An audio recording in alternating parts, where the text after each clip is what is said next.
عسلامة ومرحبا بكم. معكم سمير in another فيديو في قناة جديدة وبمحتوى جديد بالنسبة للناس اللي تعرفنا. لا شوفك برد فيه تعال بالله، شكون من الناس اللي يعرفوك وشنية الفكرة بالضبط؟ شوقتنا يا خويا، هكا شوقتني. وحيدة هاني جايك. شنو هو المحتوى اللي باش نعملوه بالضبط؟ شنية فكرة القناة الجديدة وشنية الحكاية أصلا؟ هذا الكل باش نحكيو عليه بعد شوي. Let's go.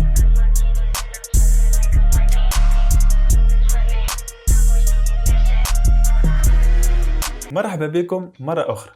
أنا سامر وتنجموا تعيطولي سمير. انجينير جوني لوجيسيال. حاصل حبيت نعمل القناة هذه باش نشارك معكم الحاجات اللي تعلمتهم سواء في الكودينج، وين باش نعملوا مشاريع مع بعضنا ونحاولوا نجاوبوا ونحاولوا نحلوا المشاكل اللي نتعرضوا لها، خاصة في البدايات متاعنا. امور في الابيايز، امور في الايرورز، في البوجز، في الفرونت اند، في الباك اند، في الجيت، كيما قال الراجل توسكي ديفلوبمون. زاد باش نشوفوا كيفاش نجم تعمل سي في باهي ومحترم، وباش نشوفوا شنو هي احسن المواقع وين تنجم تلقى خدمه سواء في تونس ولا برا. زاد باش نعطيك حاجات تعاونك كيفاش نجم تتعلم وحدك سواء في الديفلوبمون ولا في اي دومين اخر. زاد باش نحاولوا نجاوبوا على الاسئله الشائعه، الاسئله الغامضه، خاصة واحد داخل جديد باش يديفلوبي.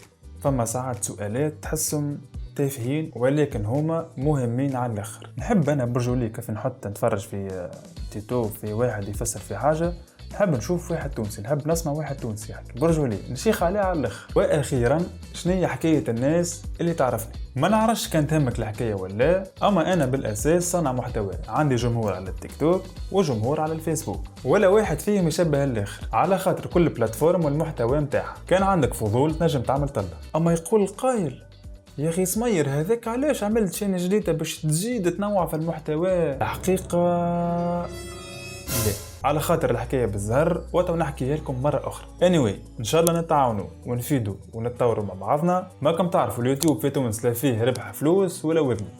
يلا نبداو الرحلة هذه مع بعضنا. وكأول خطوة الناس الكل تعمل سبسكرايب وتفعل زر الجرس. كان تحب تكتب لي سؤالات ولا فكرة تحب نعملوهم في الفيديوهات الجاي. نشوفكم الفيديو الجاي. باي باي.